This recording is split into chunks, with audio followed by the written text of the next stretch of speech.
विलयन पर, क्योंकि हमने 3 प्रकार से पढ़ा, विलयन, निलंबन और कोलाइडल।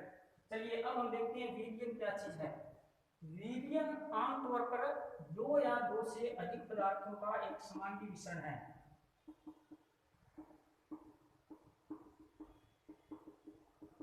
समांगी यानी कि समान घटक वाले कणों का मिश्रण है। तो ऐसा हमारे पास में मिश्रण जिसके अंदर 2 या 2 से अधिक पदार्थ मिले हों और उनका घटक है वो समांगी होना चाहिए, यानी समांगी मिश्रण होना चाहिए, वह हमारा कहलाएगा विलयन। यह जो विलयन है द्रव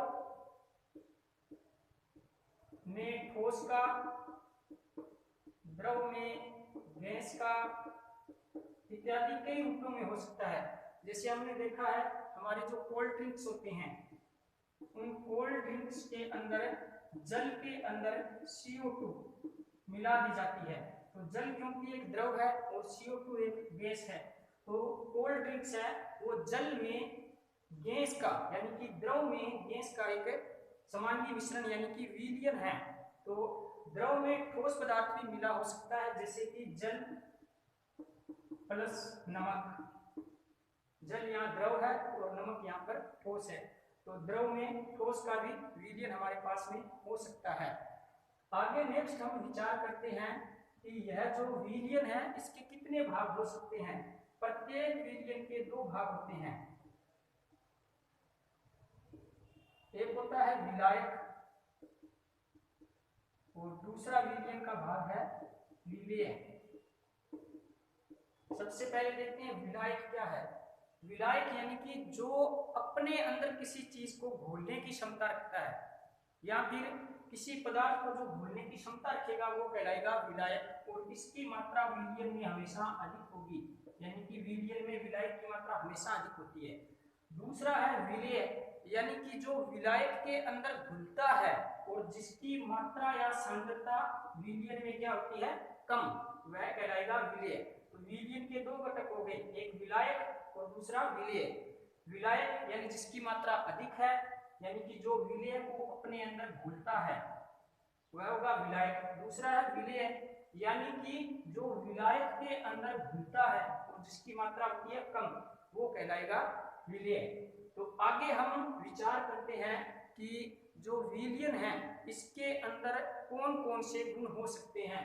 सबसे पहला विलयन का गुण है, विलयन हमेशा समांगी मिश्रण होता है, यानी कि विलयन के जो कण होते हैं वो सारे के सारे एक जैसे होते हैं। दूसरा है विलयन का जो कणों का आकार है वो 10 की घात -9 nm नैनोमीटर के बराबर होता है। तो इतने छोटे कणों का आकार होने के कारण विलयन को हम नग्न आंखों से विलायक और विलेय को नहीं देख सकते, यानी कि वो उसके अंदर पूर्ण रूप से घुला हुआ रहता है। इसी तरह से विलयन है यह टिंडल प्रभाव नहीं दर्शाता। पूर्व में भी मैंने चर्चा की है कि प्रकाश की किरण यदि विलयन के ऊपर गिराई जाएगी तो उस प्रकाश की किरण का मार्ग हमें स्पष्ट दिखाई नहीं देगा, यानी कि प्रकाश की किरण है वो फैलेगी नहीं। इस घटना को टिंडल प्रभाव कहते हैं।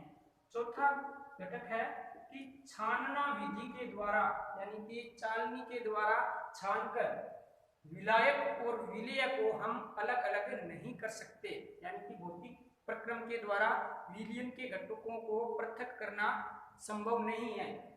पांचवा विलयन का गुण है विलयन हमेशा स्थायी होता है, यानी कि विलयन को यदि हम घोलकर कुछ देर के लिए शांत छोड़ देते हैं तो उसमें विलायक और विलेय के कण अलग अलग नहीं होता, जैसा कि हमने निलंबन में देखा था। उसमें मिट्टी और पानी के जो कण हैं वो अलग अलग दिखाई देते हैं कुछ देर के बाद। तो विलयन के अंदर इस तरह की कोई घटना दिखाई नहीं देती, इसलिए विलयन स्थायी है। तो इसके 4-5 गुण हो गए। विलयन समांगी मिश्रण है, विलयन के कणों का आकार 10 की घात -9 नैनोमीटर है, नग्न आंखों से स्पष्ट नहीं देख सकते, विलयन टिंडल प्रभाव नहीं दर्शाता, प्रकाश की किरण को फैलाने की क्षमता नहीं रखता, छानने की विधि के द्वारा विलयन के विलायक और विलेय घटकों को हम पृथक नहीं कर सकते, विलयन है वो स्थायी होता है, यानी कि कुछ देर घोलकर छोड़ने के उपरांत इसके जो विलायक और विलेय के कण हैं वो हमें स्पष्ट दिखाई नहीं देंगे। नेक्स्ट हम विचार करेंगे कि जो विलयन है वो किस किस रूपों के अंदर पाया जा सकता है। सबसे पहले हम देखते हैं कि चीनी के अंदर जो जल है उसको घोला जाए तो यह एक समांगी मिश्रण बनेगा, तो यह एक विलयन है।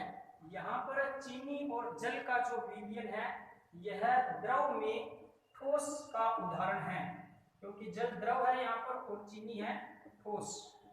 इसी तरह से टिंचर आयोडीन जो सामान्यतः घावों के ऊपर लगाई जाती है चोट लगने के उपरांत, टिंचर आयोडीन है, इसके अंदर भी विलयन का गुण है, लेकिन यह एक द्रव में ठोस का उदाहरण है। यहाँ पर टिंचर आयोडीन में ठोस पदार्थ होगा आयोडीन और द्रव पदार्थ होगा एल्कोहल, यानी कि आयोडीन और एल्कोहल का जो विलयन है वो टिंचर आयोडीन के नाम से जाना जाता है। इसी तरह से जो कोल्ड ड्रिंक्स होते हैं पेय पदार्थ, उनमें जल प्लस CO2 यानी कि द्रव में गैस का उदाहरण है। द्रव जल है यहाँ पर और कार्बन डाइऑक्साइड है वो गैस है। इसी तरह से हमारी जो वायु है वह वायु में वायु का उदाहरण है, यानी कि वायु में वायु का ही विलयन है। यहाँ पर जो विलायक है वह कौन है, ये ध्यान देने योग्य बात है। यहाँ पर विलायक नाइट्रोजन होगी। इसके पीछे कारण, क्योंकि नाइट्रोजन की मात्रा वायुमंडल में 78% है, अधिक है, इसलिए वायुमंडल में नाइट्रोजन 78% होने के कारण विलायक है। बाकी जो अन्य गैसें हैं जैसे ऑक्सीजन 21%, कार्बन डाइऑक्साइड 0.03% और अन्य जो गैसें हैं जलवाष्प वगैरह हैं वो विलेय है, क्योंकि नाइट्रोजन के अंदर ये घुली हुई रहती है। आगे हम विचार करते हैं विलयन की सांद्रता। यहाँ पर सांद्रता शब्द का मतलब है कि विलायक और विलेय की मात्राएं कितनी हैं। अक्सर हम जल के अंदर चीनी घोलते हैं तो चीनी घुलने लगती है, लेकिन एक समय ऐसा आता है कि वह चीनी घुलना बंद हो जाती है, उसे संतृप्त स्तर कहा जाता है। यदि अब हम उस मिश्रण का तापमान थोड़ा सा बढ़ा दें तो चीनी उसके अंदर वापस घुलना प्रारंभ हो जाएगी। तो एक निश्चित तापमान के ऊपर जब विलयन में कोई पदार्थ घुलना बंद हो जाए तो उसे हम किस नाम से जानते हैं, संतृप्त स्तर, यानी विलयन की संतृप्तता के नाम से जानते हैं। तो आगे हम विलयन की सांद्रताओं के बारे में पढ़ेंगे।